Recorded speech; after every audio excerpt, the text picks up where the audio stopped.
Quedamos en la anterior clase en dolor. ¿Se acuerdan? En los síntomas respiratorios que quedó en dolor.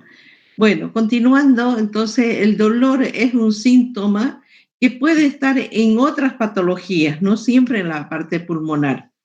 Es un síntoma que puede ir a un problema cardíaco, un problema abdominal, pero es muy valioso para la parte respiratoria. Tenemos el dolor somático, que es localizado, puede ser irradiado, transmitido, referido o reflejo. Otro síntoma, como ser el síntoma somático, vamos a ver que este dolor es sordo, difuso, a la palpación profunda, como si estuvieran pinzando el vientre.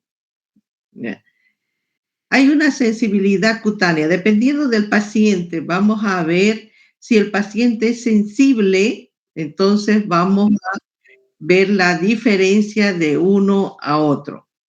Entonces, en este caso, hay un reflejo de sensibilidad cutánea muy discreta. Tenemos los trastornos viscerales, como ser sofocaciones, náuseas, vómitos, que llevan al dolor precordial. Muchas veces el paciente dice, yo he estado tosiendo todo, todo este tiempo. Entonces viene un dolor precordial, que en muchos casos, cuando no es respiratorio, es cardíaco, es importante lo que nos cuenta el paciente, ¿ya? La tos. Otro síntoma del dolor torácico, vamos a ver que pueden ser de origen solamente de la parte ósea y nerviosa, no siempre de la parte pulmonar o la parte cardíaca. Por ejemplo, la neuralgia de la intercostal. En esto, cuando uno ya va palpando con los pulpejos de los dedos, va viendo el dolor, o también llamado síndrome de Tietze, que más allá vamos a ir viendo. También puede ser la presencia de ganglios en la parte posterior, que puede ser agudo, o también el dolor del herpes zóster. Hay pacientes que vienen por dolor precordial, uno le hace laboratorios, radiografía, no encuentra nada, no hay fracturas, no hay fisuras y no encuentra nada. Y dice el paciente, me duele, me duele. Pucha, ahí sí que el médico no sabe qué hacer, le da algunos calmantes y le dice, bueno, va a volver de aquí a 2 días. Vuelve el paciente, pero ya con lesiones vesiculosas del herpes zóster. Entonces, el dolor viene con unos 3, 4 días antes de aparecer las lesiones del herpes zóster. Después tenemos el dolor de las fracturas costales. Otro dolor torácico que no es pulmonar ni cardíaco, tenemos las neoplasias malignas o las metástasis, el síndrome de Tietze que les dije, que es el dolor del cartílago costal, el síndrome de Ciriat, que es en el 9º cartílago, y la sifodinia o sifolalgia, que es un dolor a nivel de tórax que no es pulmonar ni cardíaco. Las causas.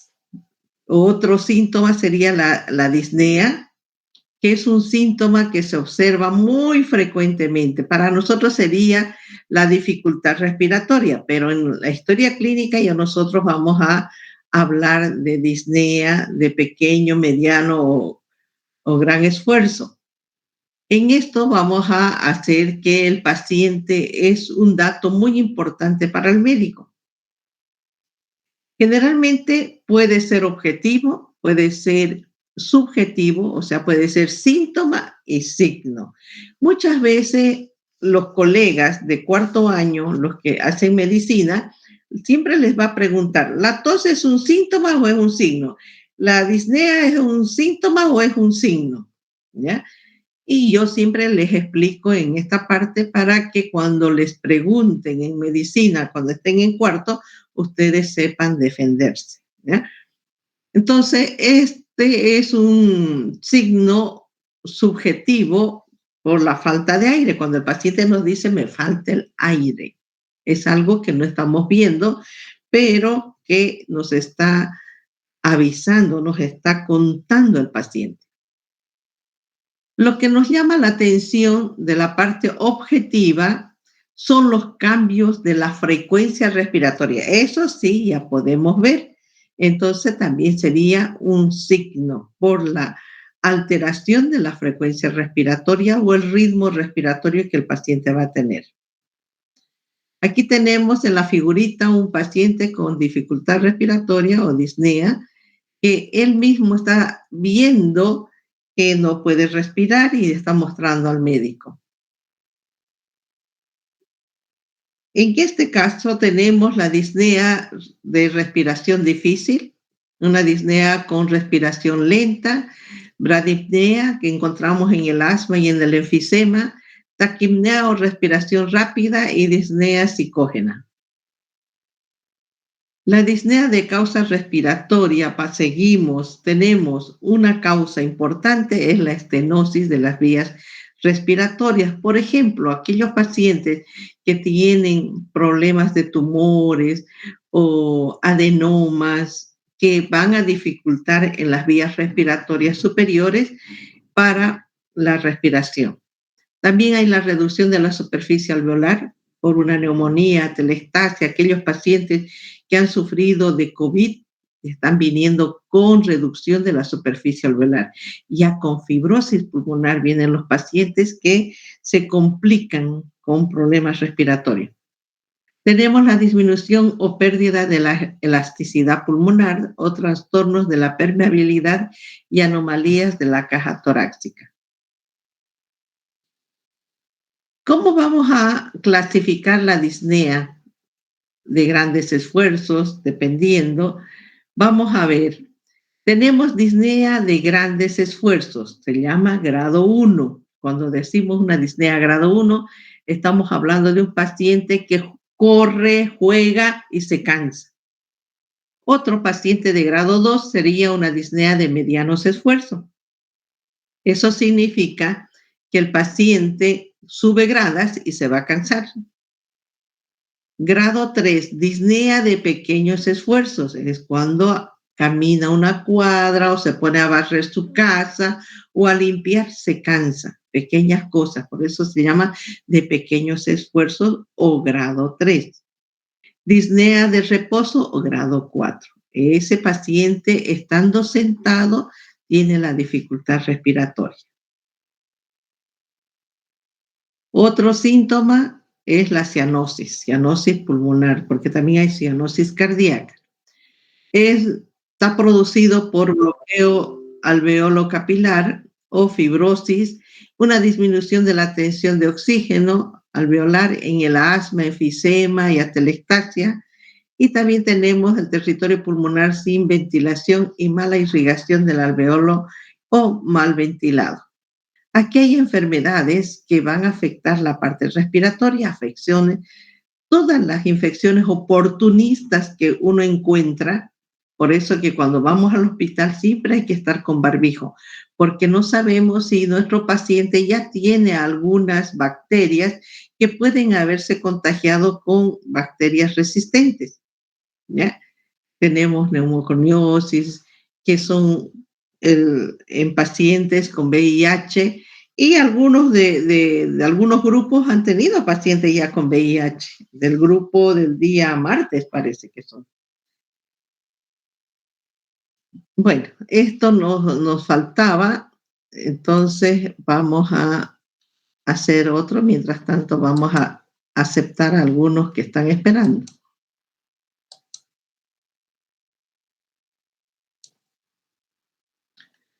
Entonces, terminamos toda la parte respiratoria y hoy vamos a comenzar a hacer el examen físico.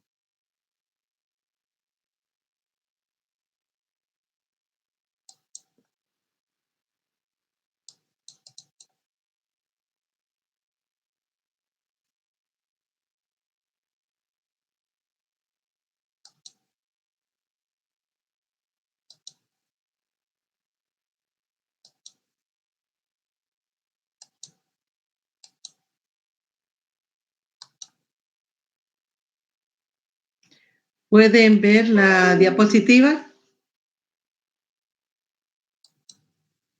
Jóvenes. Sí, doctora. Sí, doctora. Bueno, ahora ya hemos hecho la historia clínica del paciente con problemas respiratorios.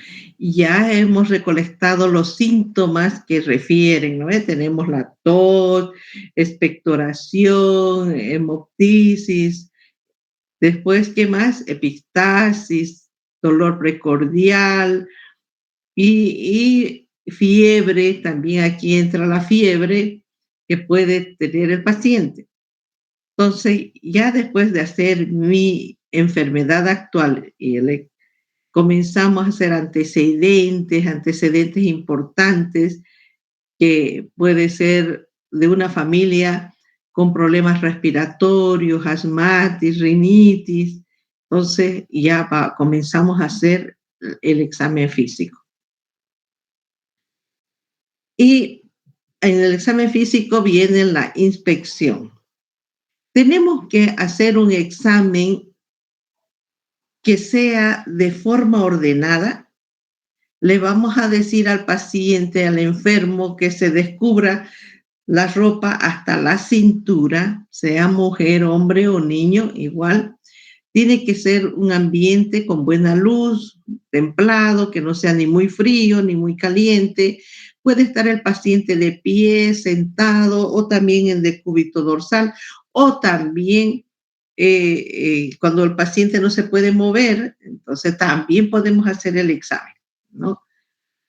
Podemos hacer un examen lateral si es que él no se puede sentar y podemos ir haciendo en forma somática, general y dinámica. Por ejemplo, esta figura. A ver, ¿quién me puede decir qué ven en la foto?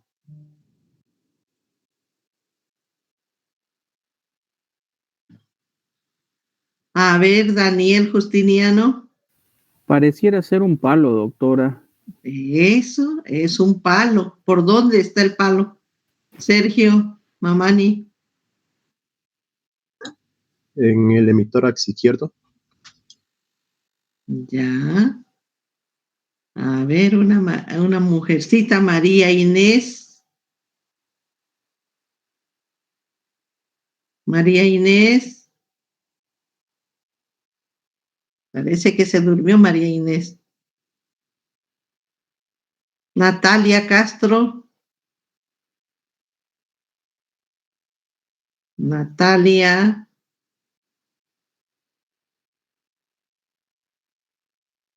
Se durmieron, solamente está Daniel y Sergio. Choque Amurrio. Carla Rocío. Presente, doctora. Sí, es un palo que está atravesando, yo lo veo más por el lado del hipocondrio izquierdo. Cuando, miren, ustedes están en emergencia el día que hagan internado y encuentren eso, uno se asombra, uno se imagina que ha destruido pulmón, ¿no ve? ¿Qué dice Daniel? ¿Le parece Sí, que hay destrucción de pulmón, pareciera, no? sí. Pareciera. Sí, pero esta señora es una señora que estaba yendo en un camión llevando su verdura, parece que llevaba lechugas y todas esas cosas, y se chocaron, sí, y el palo de arriba del camión se rompió y ella fue directo y le introdujo. Nosotros pensábamos que iba a ser un pulmón completamente destruido. Lo llamamos al cirujano de tórax, le hicimos radiografía, tomografía, y para la suerte de la señora no destruyó nada, no entró a tórax. Todo era en la parte muscular. Miren, pero así a simple vista pucha, lo deshizo el tórax, ¿no es? Bueno, entonces vamos a ver un tórax que sea estático, vamos a examinar en forma estática y vamos a examinar en forma dinámica. Vamos a buscar signos de retracción. Vamos a ver, vamos a aprender el tipo de tórax que podemos encontrar. Vamos a encontrar abombamientos. Vamos a ver circulaciones colaterales que haya en el tórax. También vamos a ver en la parte somática. Por ejemplo, vamos a ver la frecuencia respiratoria, el ritmo respiratorio, vamos a ver la postura, la actitud, si está cianótico, cómo está la fascia, vamos a ver la constitución, estado de nutrición del paciente y vamos a observar todo lo que es piel y faneras, ¿ya? Entonces ya comenzamos a hacer un examen completo, pero más dedicado a la parte pulmonar. Vamos a ver tórax anterior y tórax posterior. Pero nos llama la atención la coloración azulada, la cianosis, ¿no ven? La coloración azulada de la piel, que puede ser por la concentración de hemoglobina reducida mayor de 5 gramos, que puede afectar a las partes periféricas del paciente.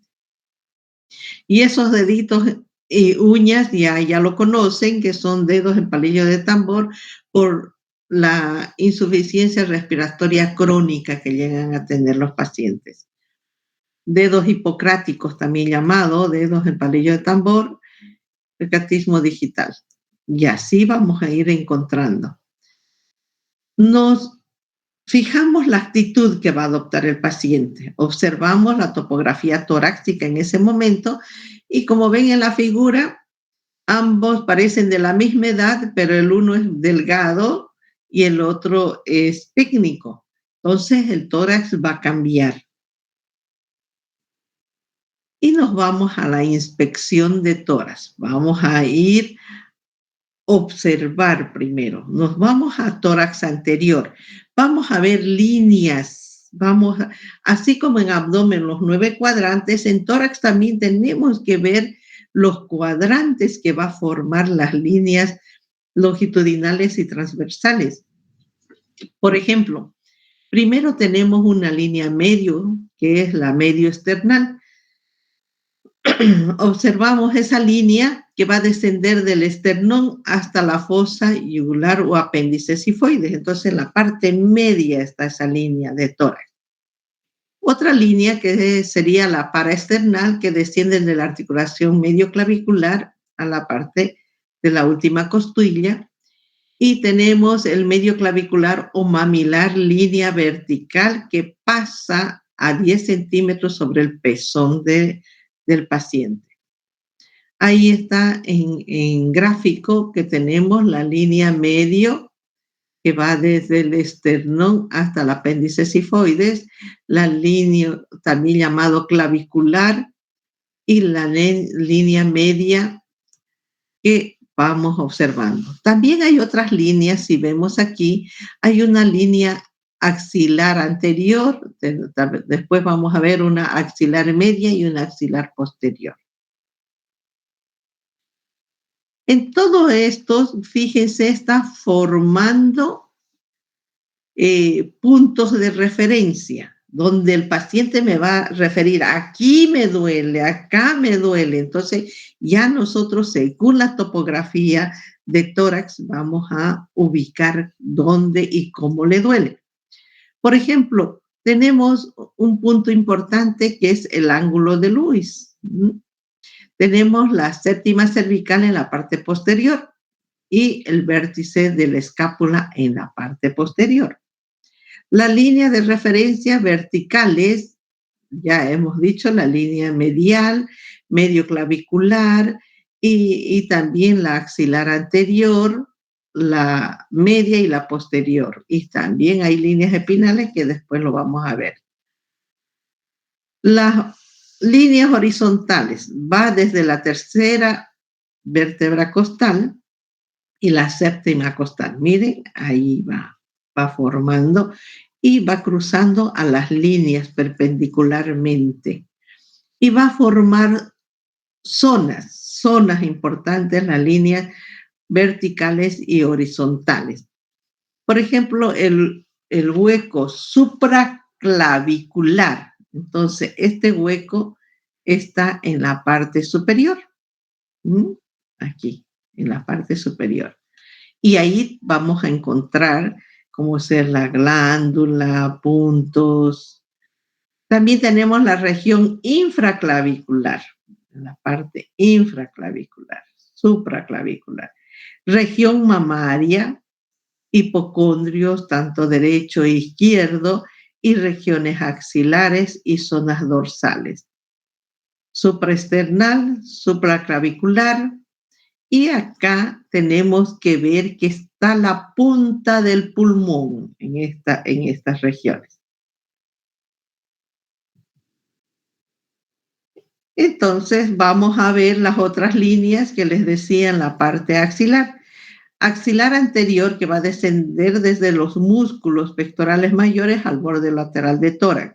Axilar medio desciende del vértice de la axila en la parte media, y axilar posterior, que va desde el borde del músculo dorsal ancho a la pared lateral y va formando todo lo que es la región axilar.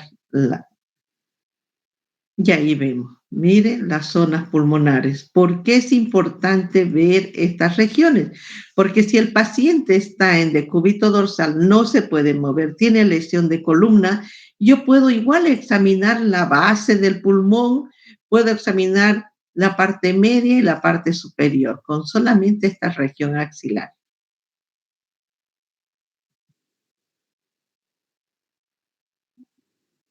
¿Dónde se encuentra la región anatómica de la región supraclavicular? Se dice que se encuentra en el vértice, o sea, el vértice del pulmón vamos a encontrar a 1 a 4 centímetros de la clavícula.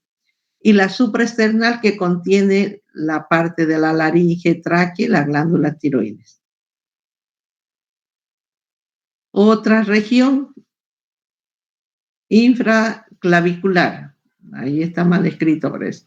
Está en el borde inferior de la clavícula y va desde el segundo al tercer arco costal. La región mamaria es la región entre la sexta costilla. Y nos vamos luego a la parte posterior. Vemos topográficamente también las líneas verticales que va a descender de la apófisis espinosa. Tenemos la escápula, tenemos el vértice del borde interno del omóplato, escápulo-espinal, que es horizontal a la espina de la escápula, que en la parte posterior. La infraescapular, horizontal al ángulo inferior del omóplato, y la parte basilar, horizontal a la 10ª costilla, que señala la base del pulmón. Estos van a formar también regiones, igual como en el tórax anterior. Tenemos la región supraescapular o supraespinoso, que está entre la columna y la espina del omóplato. La región escapular es una región que va desde la parte superior hacia abajo de la línea de la apófisis espinal al ángulo del borde inferior del omóplato. En esta región es importante porque si el paciente dice mi pulmón me duele y acá, aquí, y le muestra la parte del omóplato, es que es hueso. Y ustedes cuando estén escuchando con su fonendoscopio, no vayan a poner en el omóplato porque no van a escuchar nada. El hueso no se escucha. Entonces, para eso son estas regiones. ¿Ya? La región supraclavicular, infraclavicular, la parte posterior escapular, para eso se les está enseñando las líneas. Y las regiones. Tenemos la escápulo-vertebral, que es un borde interno, donde ahí vamos a ver entre la columna y el borde de la escápula. Ahí vamos a poner la campanilla del fonendoscopio para escuchar pulmones. Infraclavicular por debajo del ángulo inferior de la escápula. Y ahí podemos observar en los pacientes, tanto anterior y lateral.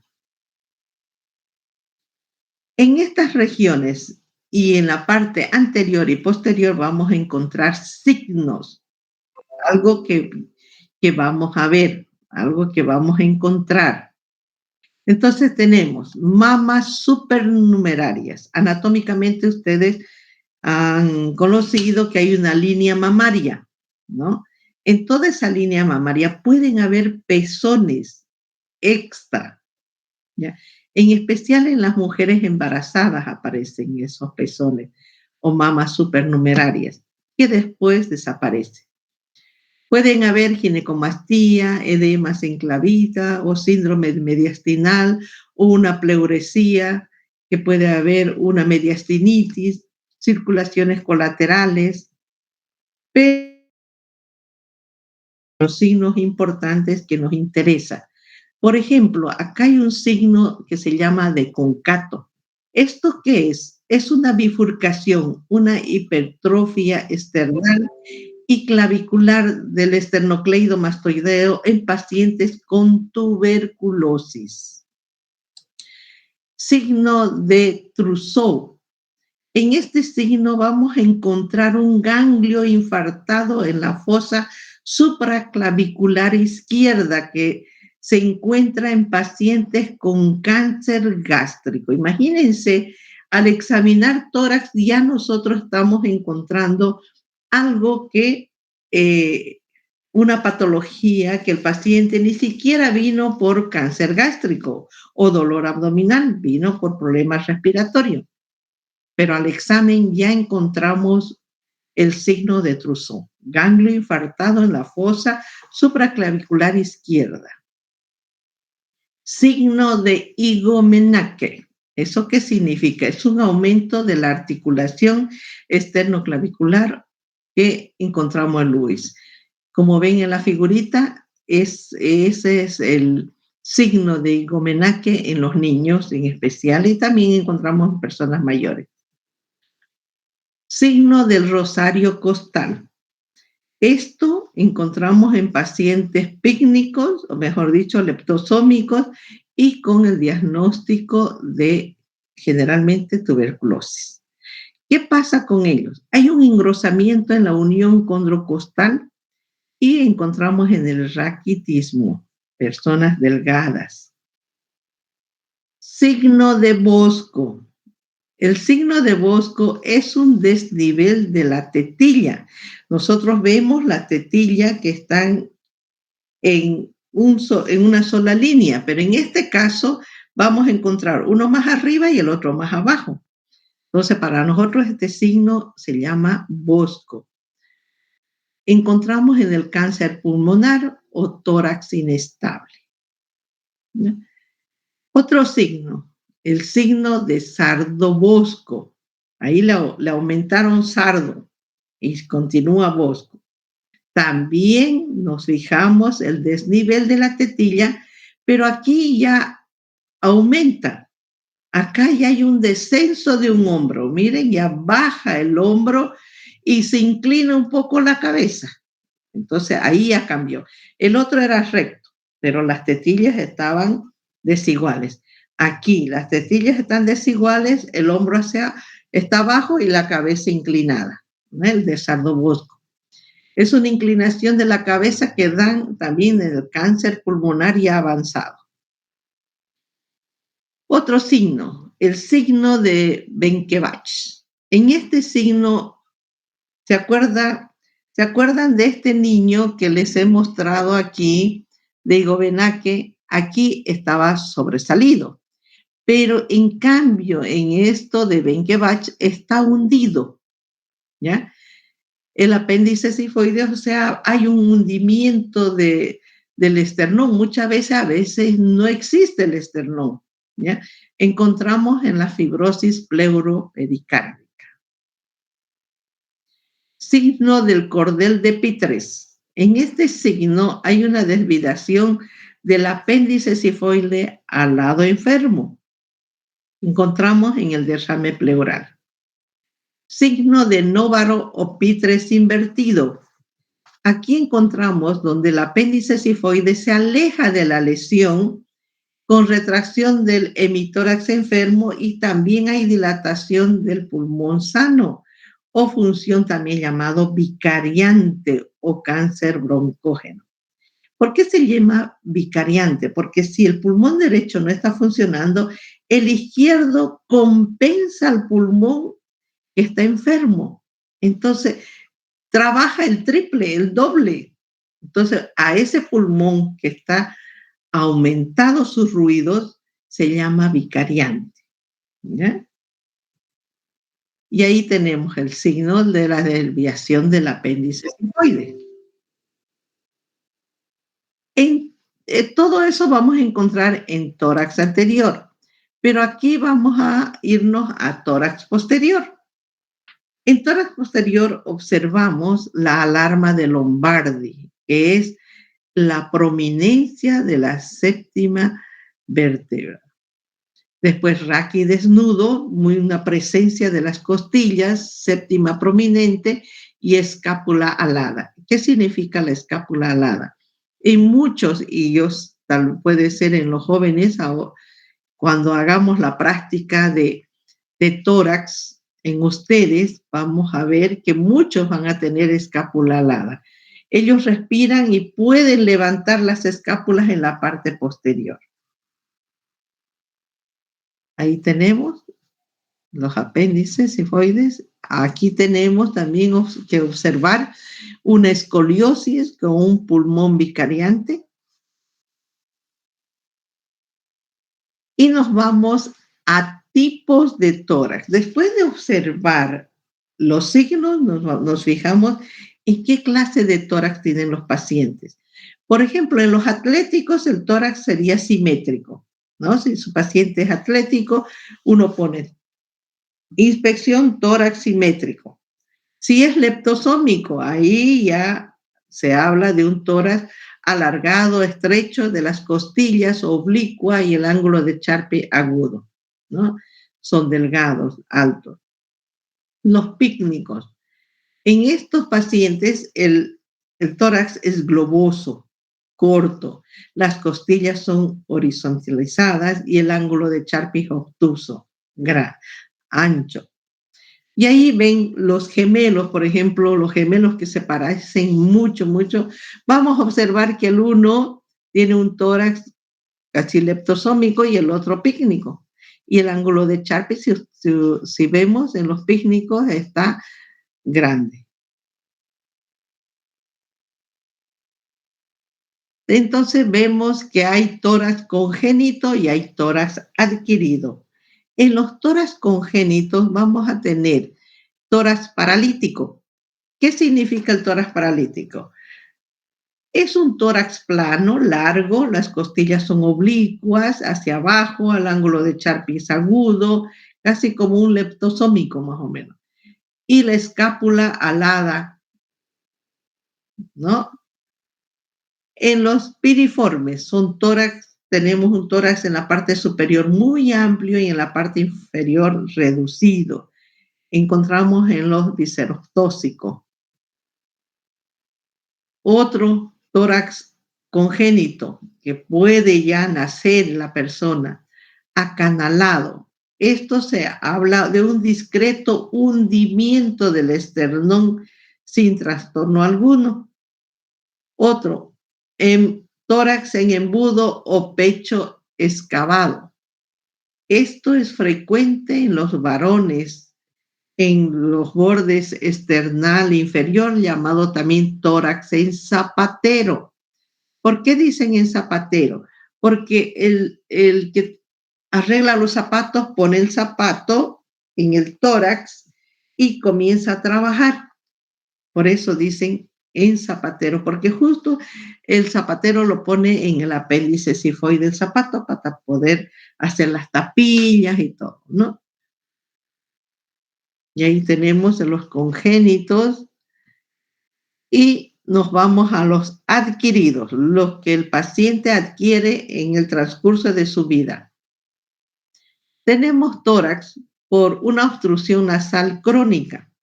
Esto puede ser por adenoides o vegetaciones que tengan las vías respiratorias y va a alterar a la parte pulmonar. Entonces va a haber un pulmón mal ventilado. Entonces el paciente se va a inclinar hacia adelante, levantando los hombros para poder respirar mejor. Así, ¿no? Se levanta y respira. Entonces ahí se llama esa clase de tórax por obstrucción nasal crónica. Otro tórax que sería en carena. Es un crecimiento exagerado de los cartílagos costales y el esternón, ¿no? Van hacia afuera, donde se encuentra en los pacientes asmáticos juveniles. Otro tórax adquirido, enfisematoso o entonel, también llamado. Es un tórax globoso, grande, de diámetro anteroposterior y transversal aumentado, enfisematoso. Estos tórax vamos a encontrar mucho en la parte de las alturas, por ejemplo. Podemos encontrar a pacientes que de La Paz, Oruro, Potosí, aquellas personas que tienen que subir muchas escaleras, entonces les dificulta y esos pulmones son enfisematosos, ¿ya? No todos vamos a encontrar. Tórax raquítico. En este caso, los pacientes tienen costillas blandas que se proyectan en la parte media y anterior. Encontramos en la tuberculosis. Ahí tenemos también los congénitos y adquiridos. Tórax tísico. En el tórax tísico hablamos de atrofia de los músculos. Encontramos en la tuberculosis. Van a escuchar siempre en la sala de neumología, dicen, tiene un tórax tísico. ¿Eso qué significa? Que hay atrofia de los músculos.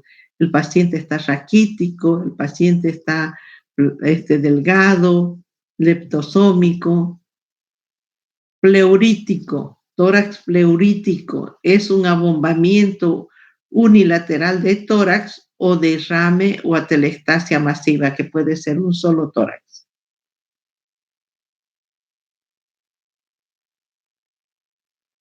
Tórax sifótico. En este tórax ya hay alteración de deformidad de la columna vertebral.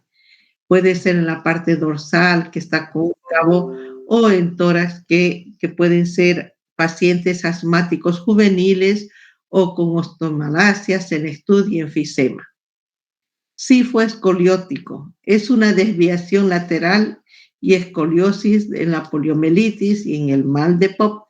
El mal de Popp también es una tuberculosis de la parte de columna. Ahí tenemos un tórax que es con alteraciones de sifosis y un tórax anterior, ¿no? Antero-posterior. Tórax escafoides. Encontramos un hundimiento en la parte superior del esternón. En esta región vamos a ver que las costillas es como si fuera una subluxación. Encontramos en las patologías o en las enfermedades de siringomelia. Tórax polichinela. Encontramos en pacientes acromegálicos con enorme desarrollo del tórax. Tórax telescopado. Encontramos en enfermedad de Paget con acortamiento del tórax y sifosis acentuada. Ahí tenemos esa sifosis del paciente de Paget.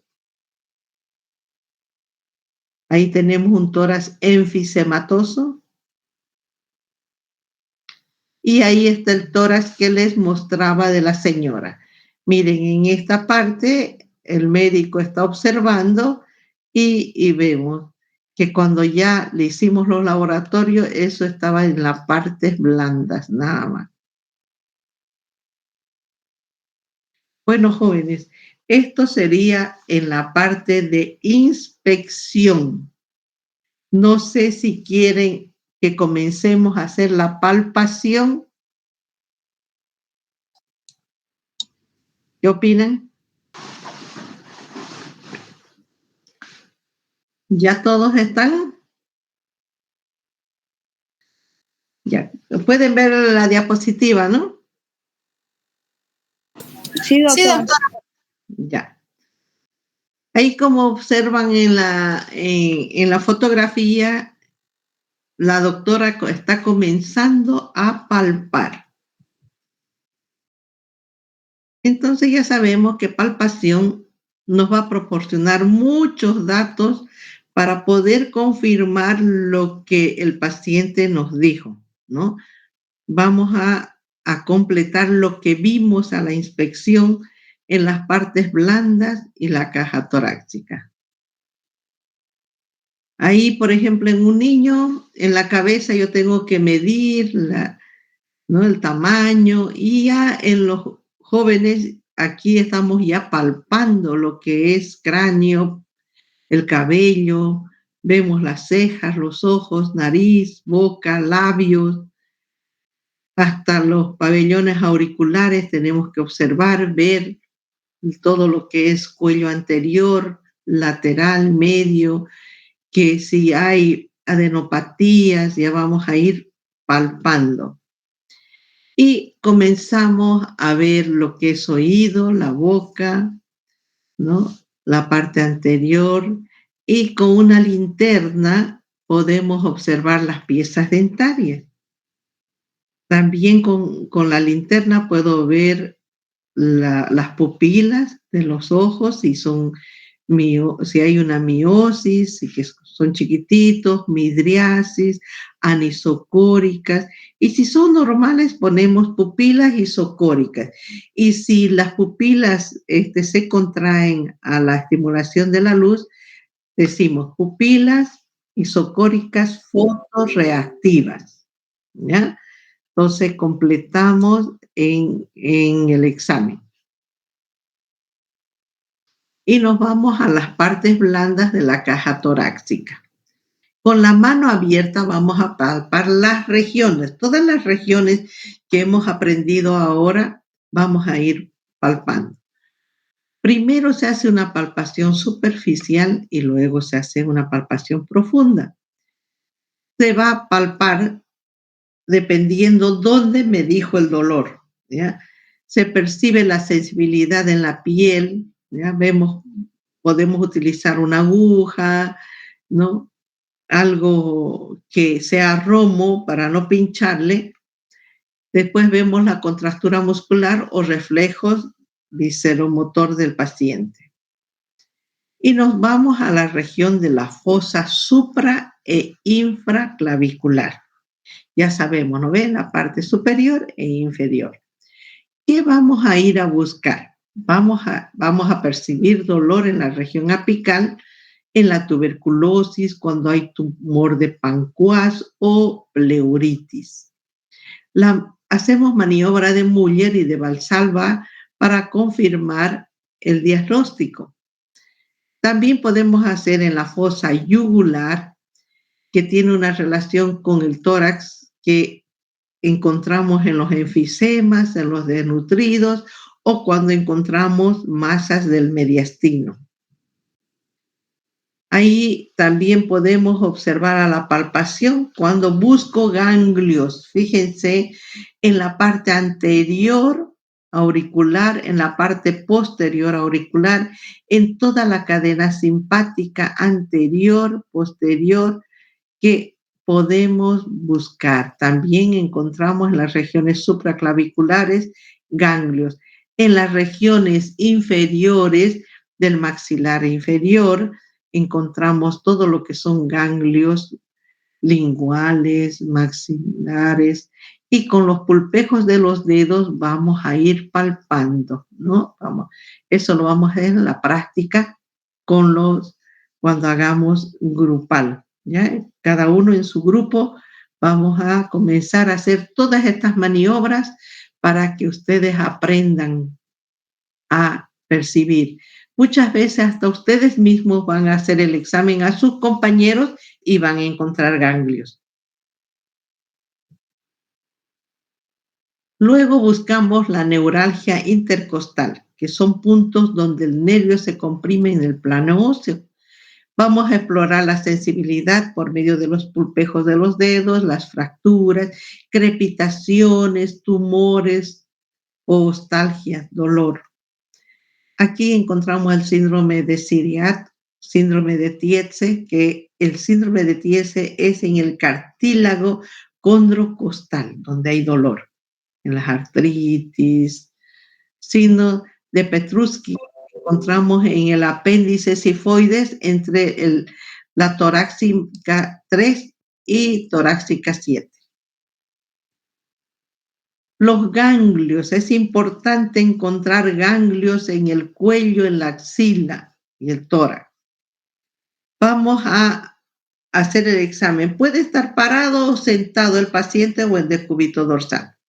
Si está sentado el paciente, vamos a colocar siempre al lado derecho en el examen, ¿ya? En la cama también es mucho mejor para examinar al lado derecho, ¿ya?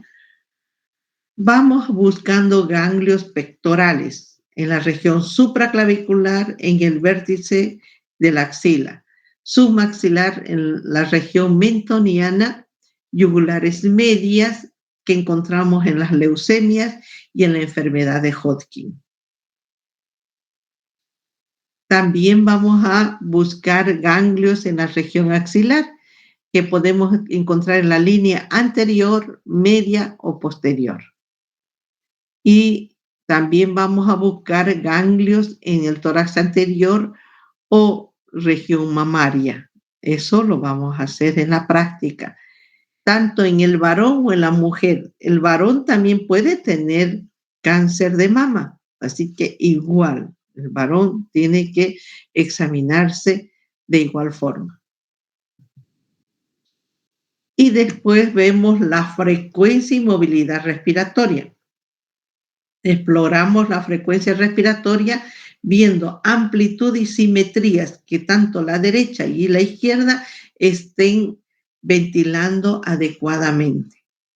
Colocamos la mano al pecho del paciente, pero no le decimos qué vamos a hacer. Solamente le vamos a decir, señor o señora, le voy a examinar el tórax y voy a escucharle los pulmones, ¿ya? Pero para hacer la frecuencia respiratoria no le voy a decir, señora, voy a contar cuántas veces respira, porque si eso le digo, el paciente va a alterar su respiración. Ella va a ser consciente de cuántas veces está respirando y puede cortarme y me va a alterar. Yo puedo poner mi mano o mirar cómo se expande su tórax y contamos su frecuencia respiratoria. Esto puede ser normal, puede ser aumentado más de 20, taquipnea, o puede ser disminuida a menos de 12, bradisnea. Ahí vemos la palpación. Esta palpación también puede ser dinámica. ¿Por qué? Porque la frecuencia respiratoria se dice que es entre 14 y 20 por minuto. Mayor de 20, taquipnea, menor de 12, bradisnea. También vemos irregularidad en la respiración. Puede haber muy profundo la respiración o también vamos a observar tipos de respiración que tenga. Entonces, vamos a examinar frecuencia, ritmo, esfuerzo respiratoria y localización de la ventilación. Se dice que tanto la respiración de la mujer con el varón es distinto. La respiración del varón es abdominal, en cambio de la respiración de la mujer es tóraco-abdominal. Vamos a ver esquemas de respiración.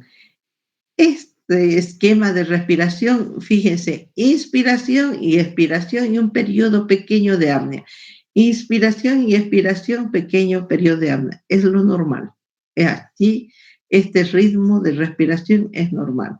Pero este otro, si observamos, aquí ya está alterado. El periodo de apnea se amplió.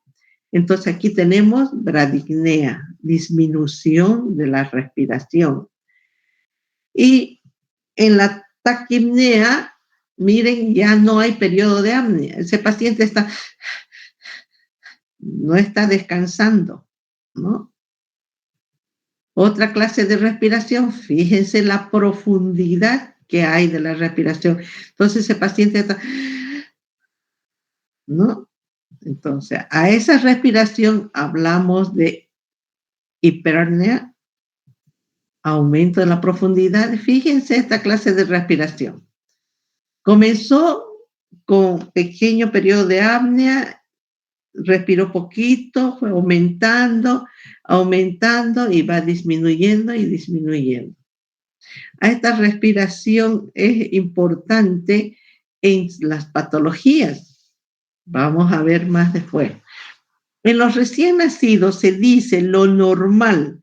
En recién nacidos su frecuencia de respiración es de 20 a 40. En recién nacido. Lo que en mayores de 5 años es de 14 a 20, ¿no? En los lactantes es de 20 a 30. En los preescolares es de 20 a 30. Y en los mayores de 5 años ya la respiración se normaliza a 14 a 20 por minuto. Entonces, todo niño antes de los 5 años es inmaduro. Esos niños tienen que ser cuidados. Por eso es que cuando uno les pone a la guardería, hay que observar al niño. Antes de los 5 años, su frecuencia es alterado, su temperatura no está maduro. Entonces, esos niños pueden hacer hasta de un susto una fiebre. Ya después de los 5 años ya es maduro. Aquí vamos a ver algunas alteraciones respiratorias. Tenemos aquí periodo de apnea y respiraciones muy profundas, ¿no? Otro periodo de apnea, otra respiración profunda. Esto se llama respiración de Biot. Otra respiración, la que les estaba comentando, que comenzamos de pequeño y se hace más profundo y vuelve a hacerse pequeño y un periodo de apnea.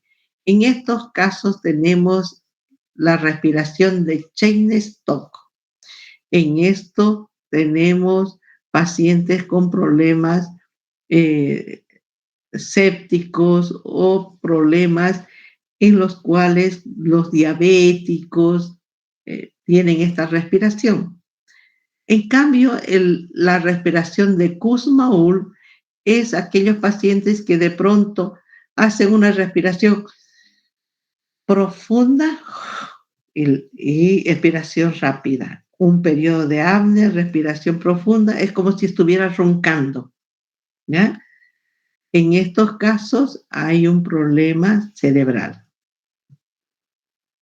Y aquí otras, las que les mostraba, normalmente aquí tenemos una respiración entre medio de lo normal, una profunda o suspirosa también se llama. Aquí tenemos la de Biot y de Kussmaul. Y nos vamos a las famosas maniobras de palpación. Aquí es la palpación bilateral, o sea, bimanual con las dos manos, porque tenemos el pulmón derecho y el pulmón izquierdo.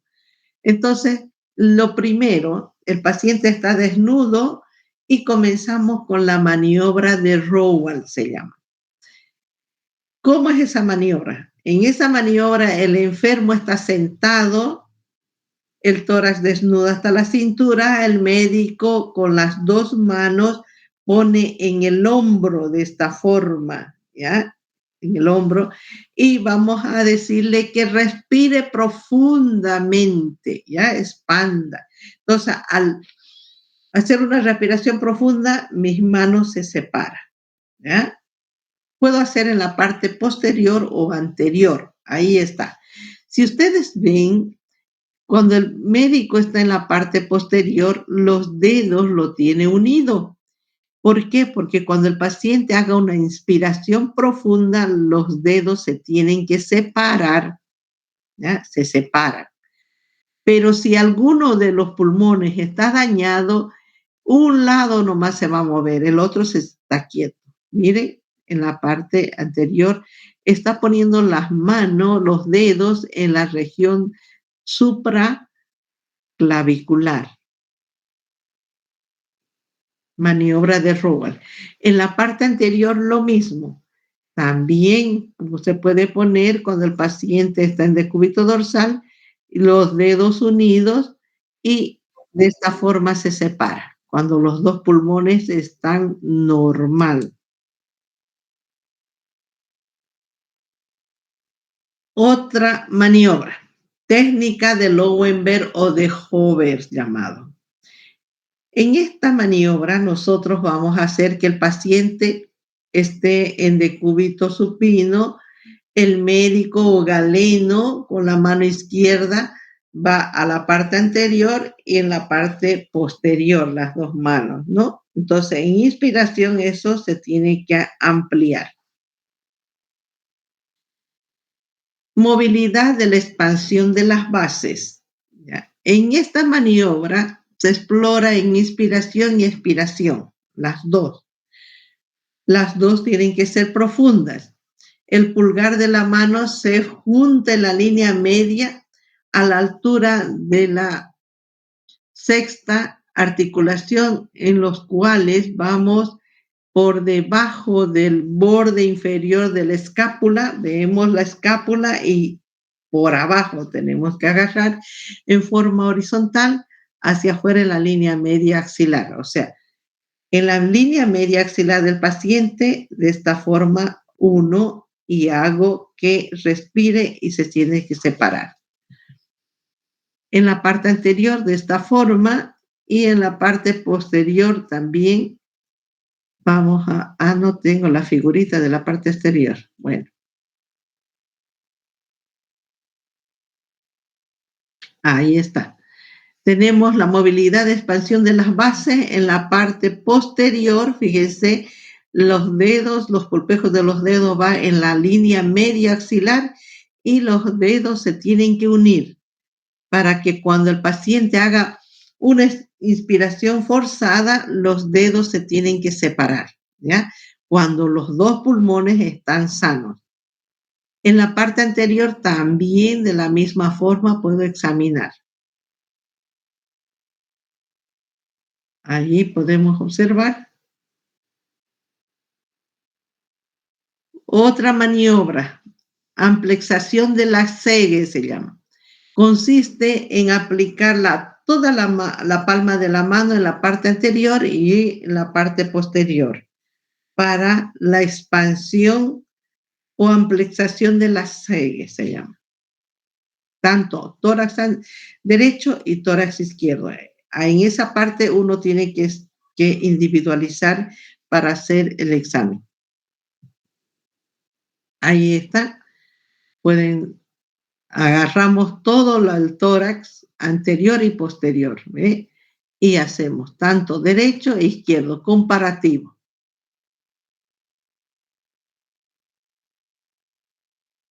También puedo a la palpación sentir los frénitos. ¿Y eso qué consiste? Consiste en las vibraciones vocales. Le hago decir al paciente que diga 33, que diga tren, que diga perro. Lo mejor sería 33. Y eso yo voy a percibir en la palma de las manos, ¿ya? Si no escucho muy bien, puedo hacerle gritar un ratito o que cante, ¿ya? Si es que no siento.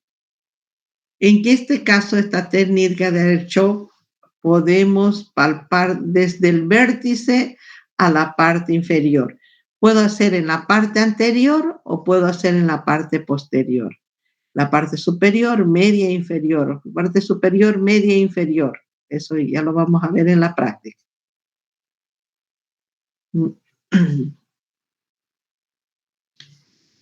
Estos frénitos puedo sentir a nivel de la región supraesternal en la parte de la laringe y la tráquea, por obstrucción de la tráquea. En los bronquios se escucha porque hay una bronquitis por la presencia de secreciones espesas o viscosas que tenga. Puede haber también en un pulmón que tenga cavernas, porque podemos encontrar y sentir los frémitos a nivel pulmonar. En las pleuritis también sentimos los frémitos en las pleuresías secas o secreción fibrosa. Las patologías más frecuentes es el síndrome de Tietze por fractura costal en los enfisemas subcutáneos. A la palpación voy a hacer la excursión de las bases. Este es un resumen. Excursión de las bases y del vértice, y vamos a hacer y sentir la elasticidad del tórax, tanto derecho e izquierdo, y el tono y trofismo de la musculatura. También vamos a sentir vibraciones vocales a la palpación. Cuando las vibraciones vocales están aumentadas, encontramos en las neumonías o condensaciones pulmonares. Cuando las vibraciones vocales están disminuidas, vamos a encontrar en los derrames o neumotórax. Estas vibraciones vocales pueden estar ausentes, o sea que no puedo escuchar nada o no puedo sentir nada en las atelectasias pulmonares. Ahí está. Este es un resumen casi de todo. Claro que aquí no está clases de tórax y todo, ¿no? Y comenzamos y seguimos haciendo la palpación.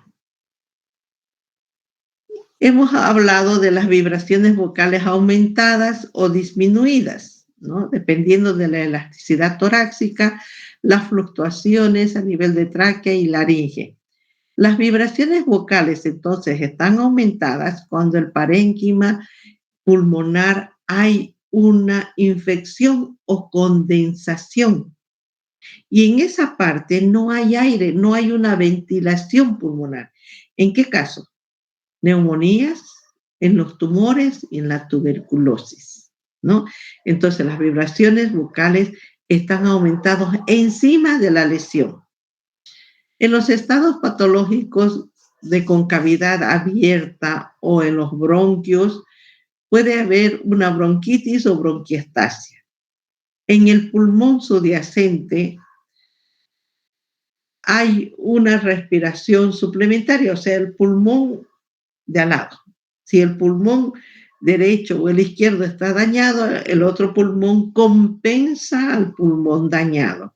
A eso se le llama pulmón o respiración supletoria, que hay una hipersonoridad, hay un aumento porque está compensando al pulmón dañado. ¿Cuándo está disminuido? En las lesiones de laringe, puede ser laringitis, parálisis de cuerdas vocales, en las amigdalitis también, ocupación bronquial de cuerpos extraños, pérdida de elasticidad torácica o personas mayores con un tórax senil o enfisematoso. También encontramos en las obstrucciones entre el pulmón y la mano, cuando hay un problema, como ser que puede encontrar derrame pleural, neumotórax, puede haber adherencias pleurales o enfisemas subcutáneos. Y ahí tenemos el enfisema. Enfisema significa que el aire ha salido a la parte muscular, ¿ya? Y encontramos crépitos. O sea, ustedes cuando han comprado, por ejemplo, un electrodoméstico, ¿no? Ponen una bolsa que tienen bolitas, y uno de travieso comienza a clic, clic, clic, a reventar la bolsita. Es similar a eso. Es como si reventaran unas bolsitas.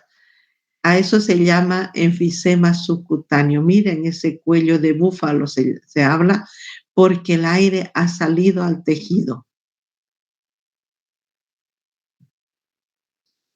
y hacemos las terapias respiratorias y hasta aquí se terminó. Fíjense que en palpación tenemos las maniobras de Rowan, de la Selle, tenemos amplexación, tenemos anteroposterior, tenemos de las bases, tenemos los crépitos, tenemos que saber si las vibraciones están aumentadas o disminuidas. Entonces no es difícil, chicos, no es difícil. Por mí yo haría percusión y auscultación más. Así es. Bueno, jóvenes, ¿alguna pregunta hasta acá? No, doctora, todo claro. ¿Seguimos Todo con claro, percusión doctora. o ahí lo dejamos? Timpanismo, ¿y qué más? En pulmones, ¿qué ruido voy a escuchar?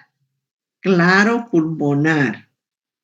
Hay un submate, que eso vamos a ir a la percusión, ¿no?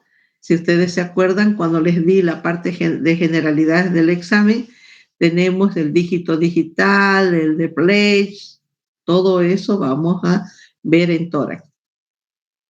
Entonces, el próximo miércoles vamos a hacer percusión y auscultación.